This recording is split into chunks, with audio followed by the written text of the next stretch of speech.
Hi, today I'm going to have a very long and rambling talk about a topic so boring that I don't anybody will like it. It's about communism, and if you're not into it, it's a time to drop off. Um, I wanted to talk about this because I had some recent realizations that I want to share with people, and I want to share with myself so that I can revisit it when I have doubts in my mind. So I mean, I keep saying this thing, but I have to say it again. We grew up very poor, right? And we didn't have much hope. And back then, the situation in West Bengal and in India and probably in the world was dire. The time we grew up, particularly the situation we grew up, is there was hardly anything there. Abject poverty, no opportunity, limited access to education and employment made our life, I mean, very hopeless essentially. And by the time I started growing up, West Bengal became a communist state. Now, CPIM, the party that ruled West Bengal, they were not communists. They were just another political party. But at least they called themselves communists. So we used to tend to try to understand what communism meant, and instantly I loved it. Why? Because I felt that this is the only ideology that gave us poor people any dignity, and that's why I got hooked onto it, and I liked it. Although, as I said, CPIM was another political party. There was CPI was slightly different, but they were all political parties. There was no communism about it.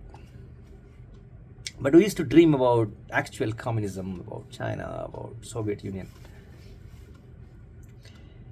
and as I was growing up, I learned a little bit more about communism, and there was a lot of propaganda war at that point of time because the Cold War was on, and we had only access to the one side of the propaganda, and that was the communist side. And that is very surprising because we were erstwhile colonies and we were English speaking countries, but the capitalists didn't think that it's worth spending money on us with their propaganda. So all the capitalist propaganda, the Times Magazine, the BBC TV, or their Hollywood movies, Economist News, they were off limit to us because they were so expensive.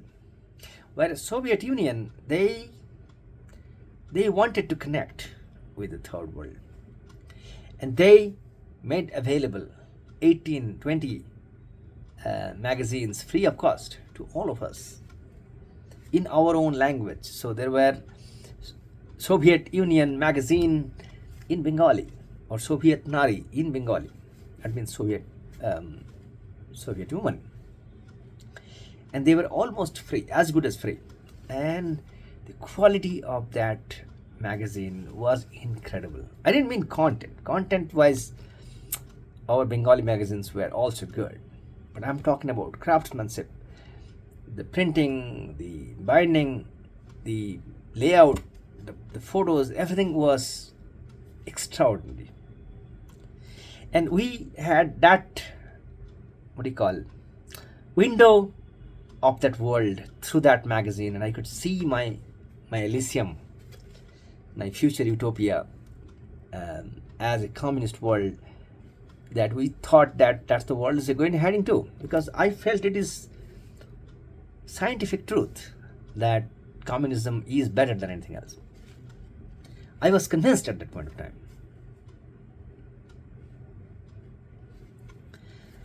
And so that was my growing up days in Bankura, and then went to Jadavpur. That was, I was even more convinced because of the ultra left-wing Naxalist movement in Jadavpur, and I was very much connected to that, particularly because I was in hostel. So all the all the Naxal guys used to be in hostel. So it continued, and then in 1991 the whole hell broke loose. There was a coup in Soviet Union. I liked it because I hated that guy Gorbachev, because I felt that he was a stooge of the capitalist world and he was selling off our idea. And then when the Gennady took over power in the coup, I felt, well, we're back in business. But of course that was wrong, and they were deposed in a few days, and Russia became a total mess, right?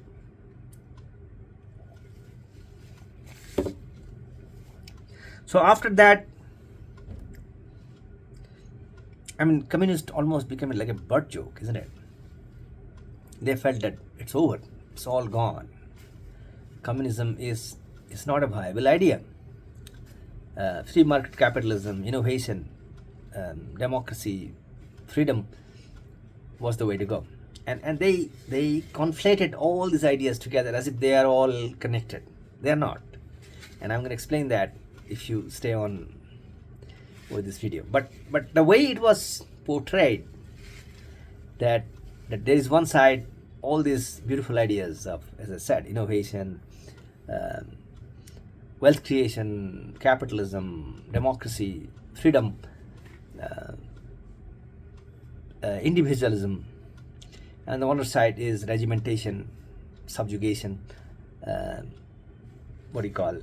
mediocrity and state control, and whatever is against human nature. That was capitalism versus capitalism. That's the way it was portrayed, and we bought into it. I mean, I was young. I mean, I didn't know. So they were successful. They, meaning the capitalist world, the Americans, the American imperialist cabal, and they were successful in convincing me that, Subhendu, you were wrong. You were delusional. Communism is stupid. It is a joke. What are you talking about? You're wasting your time of life. And I kind of say, well, this is over. Let's not even talk about it anymore. And then I tried to go to America, and I tried to re-Christian myself as subscribing to those ideas of, as I said, free market capitalism, democracy.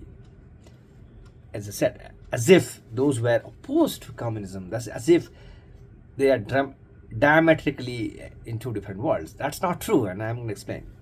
But I felt that way, and I tried to, as I said, I'm a practical guy, and I felt relieved in a sense that, look at all these old communists, the Biman Bosus and the Buddha Bhattacharya and Jyoti Basu. Look at them.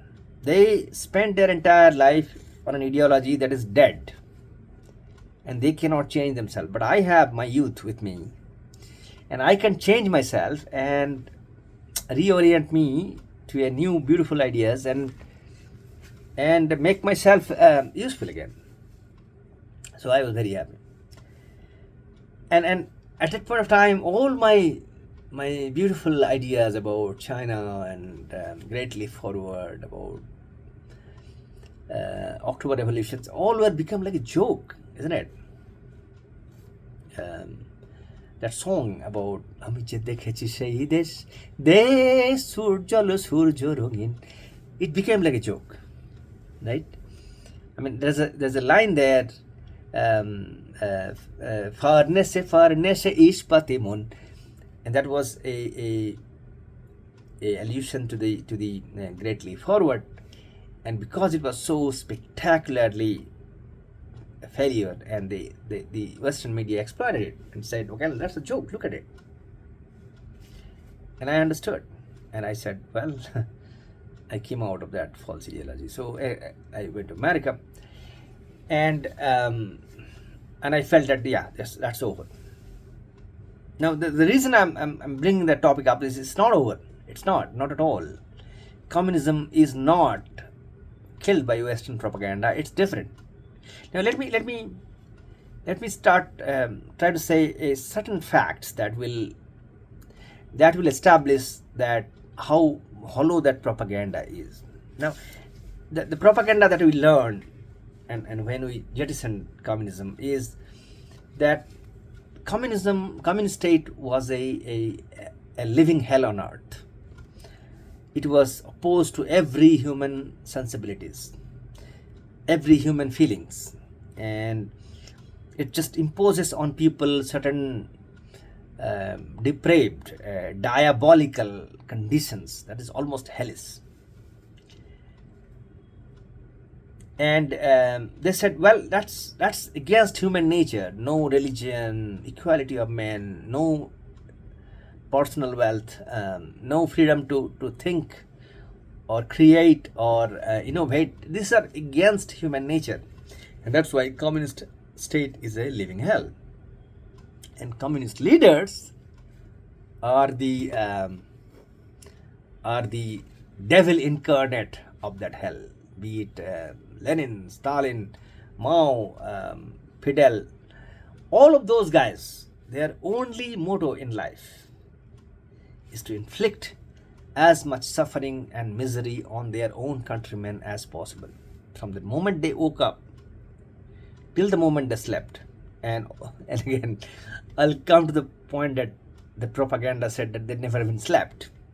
When they went home, they continued on their parties until early in the morning, and debauchery, party, and drinking. So they never even slept. But leave that aside. So the propaganda went like this: that their whole life revolved around one and only one thing: is to grab as much power as possible, to kill as many of their countrymen as possible, to inflict and the people they couldn't kill, to inflict as much misery, as much suffering, as much torture as possible that they could bear. Now think about it.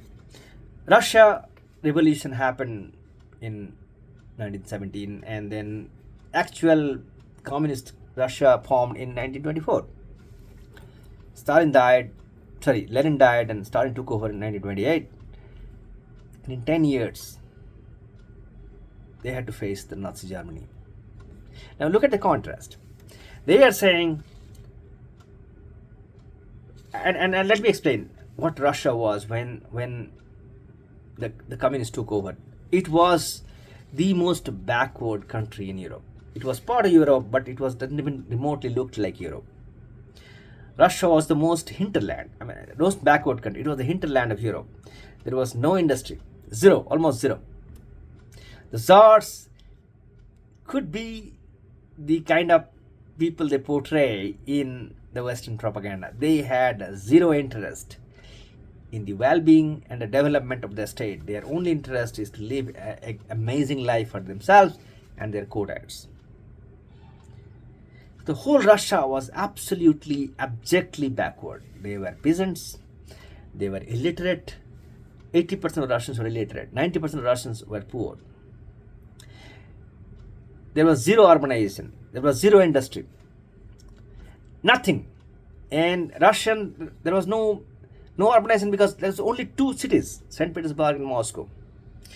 And Russian, any educated Russian, the feudal Russians, the well-to-do, they used to go to France, Germany, or England to study. There was no university in Russia in 1917. And not only that, most of the Russians used to speak French. Why? Because they looked up to French. They thought French were the better civilization because they used to go to study there. They used to learn their culture, their language, their everything. Came back, they used to, among themselves, they used to speak in French. That's what Russia was.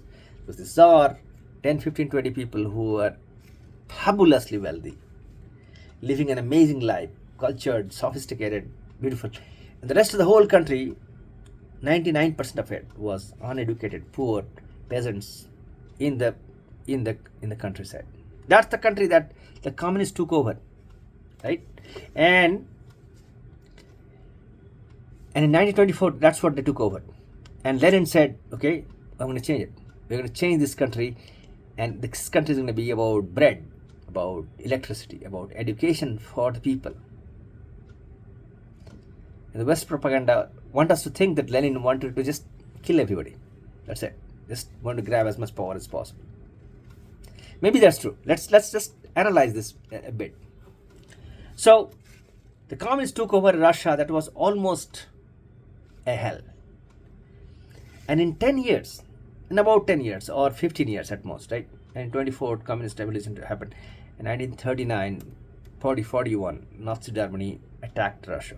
They got about 15 years to modernize Russia and to start an industry to catch up with the West.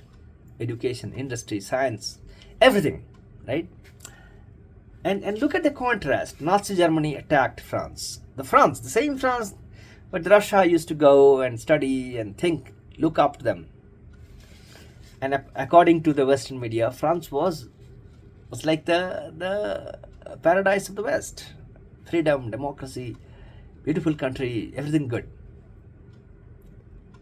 And if that was true, the French people were so happy and they felt that their country is a paradise, and an invader coming and invading their land, shouldn't they have defended their country? But they didn't. They just left. In 6 weeks,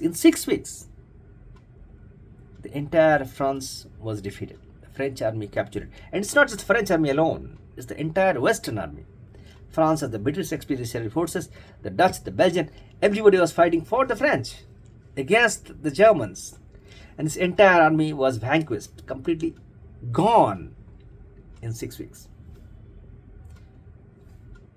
Right? That's the heaven on earth.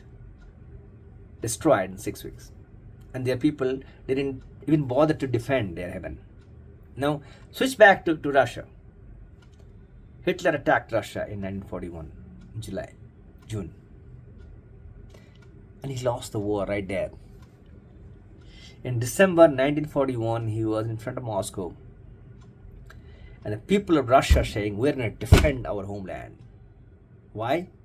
Because contrary to the Western propaganda, this is the first time in 10 years, in 15 years, the communist Russia provided them with food, with education, and most of all, dignity as a human being. And they said, no, we're not going to give this all up. This Nazi fucking monster bastards. We're going to defend our home. We're going to defend our women. We're going to defend our children. We're going to defend our dignity, our life. Because first time in our lifetime, we have got something that we never had before. Freedom, food, education, dignity, life. And the Western propaganda want us to believe that that's all hell. Now, who wants to defend the hell with the last drop of their blood? You tell me. If I am living in a living hell, which I am under Mr. Modi, and someone attacks us, would I care about defending that hell with the last drop of my blood? And defeat that same enemy, which is apparently 10 times more powerful than me. I couldn't if I didn't have the courage, the conviction. My land is better than them. My idea is better than them. Right? So, yes, the Western propaganda tries to tell us that. But see, man, it's not. It's total lie. I mean, it's plain as daylight that the Soviet Union was a better system than anywhere else in the Europe, because those are the people who could defend their land and defeat fascism once and for all. And as I said, in December 1941, Hitler lost a battle. He lost the war. World War II was settled at that battlefield by those people who was defending their land because they felt that finally they got their own land. Compare that with all the wars that Tsar has fought. No one fought for their own land. That's the difference. And same is true with the Japanese invasion of China, and same is true when America tried to strangle Cuba. Same is true with Vietnam when they fought the French or the Americans.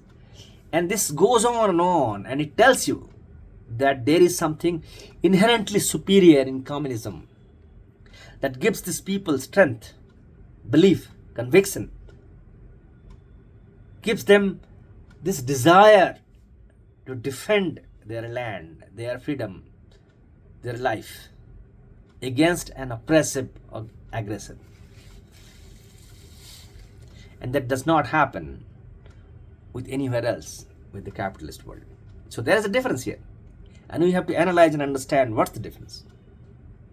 If we don't do that, then we will be giving in to the capitalist propaganda and lose our idea. Now and that's why I want to, recently, as I said, I want to reevaluate my thoughts about communism.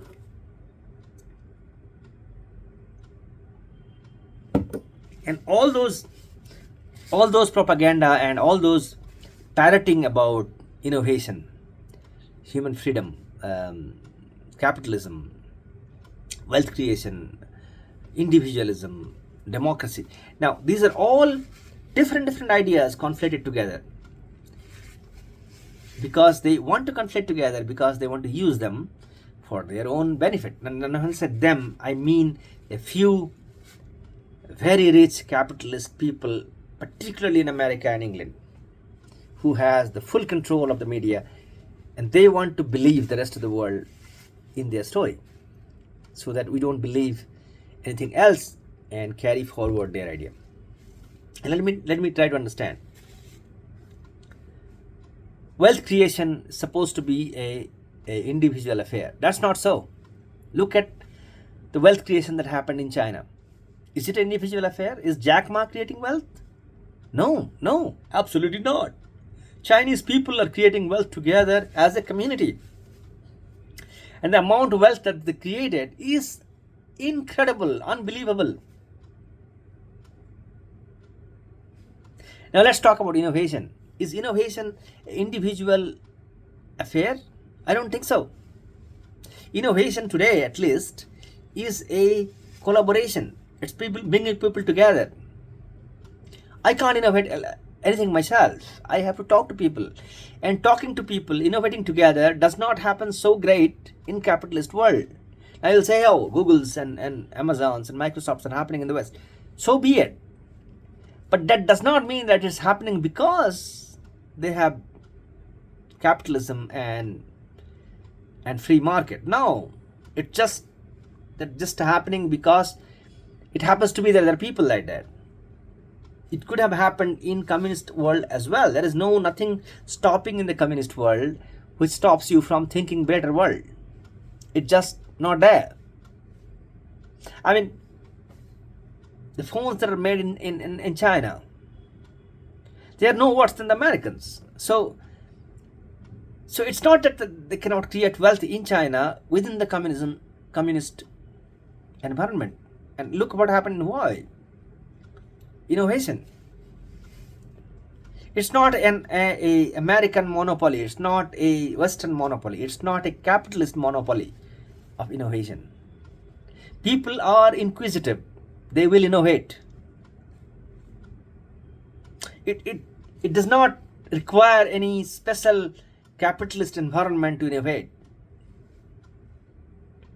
And our thought process about what is right, of course, freedom is important. Freedom to think is very, very important. But no one says that that's been taken away in communism.